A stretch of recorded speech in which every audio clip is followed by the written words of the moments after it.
भारत के ब्रिक्स 2026 अध्यक्षता के तहत नागपुर में ब्रिक्स ट्रांसपोर्ट वर्किंग ग्रुप के वरिष्ठ अधिकारियों की तीसरी बैठक शुरू हुई।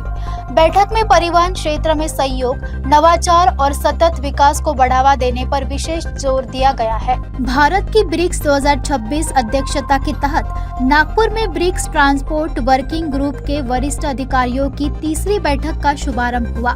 बैठक का उद्घाटन सड़क परिवहन और राजमार्ग मंत्रालय के सचिव वी उमा शंकर ने किया।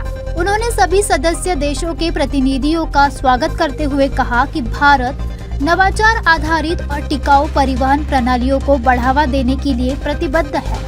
बैठक में ब्रिक्स देशों के प्रतिनिधि परिवहन क्षेत्र में सहयोग बढ़ाने, सर्वोत्तम अनुभवों के आदान प्रदान और सतत विकास को प्रोत्साहित करने पर विचार विमर्श कर रहे हैं। चर्चा के प्रमुख विषयों में परिवहन अवसंरचना में सर्कुलर इकोनॉमी, शहरी गतिशीलता, रेलवे अनुसंधान, लॉजिस्टिक ढांचा और सतत विमानन शामिल है। वहीं 11 और 12 जुलाई को होने वाली ब्रिक्स परिवहन मंत्रियों की बैठक का आयोजन केंद्रीय मंत्री नितिन गडकरी के नेतृत्व में किया जाएगा। ये तीसरा ब्रिक्स की ट्रांसपोर्ट वर्किंग ग्रुप की मीटिंग है मिनिस्ट्रियल लेवल की, और इसमें जो हमारी परस्पर संबंध है ट्रांसपोर्ट के सेक्टर में उसको आगे बढ़ाने की बहुत कोशिश की जा रही है।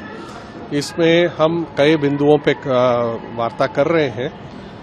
एक तो है circularity and sustainability in construction in the transport side, दूसरा है अर्बन मोबिलिटी, तीसरा है रेलवे रिसर्च, चौथा है लॉजिस्टिक्स फ्रेमवर्क और पांचवा है सस्टेनेबल एविएशन फ्यूल्स।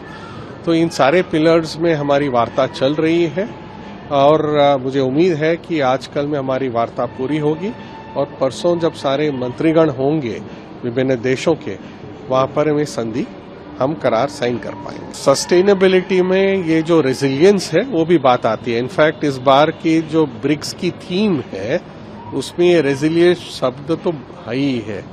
रेजिलियंस है, इनोवेशन है, कोऑपरेशन है और सस्टेनेबिलिटी है।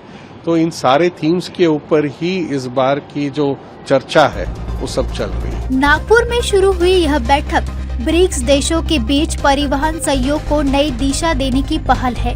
आगामी मंत्री स्तरीय बैठक से ठोस रणनीतियों और साझा विकास का मार्ग प्रशस्त होने की उम्मीद है।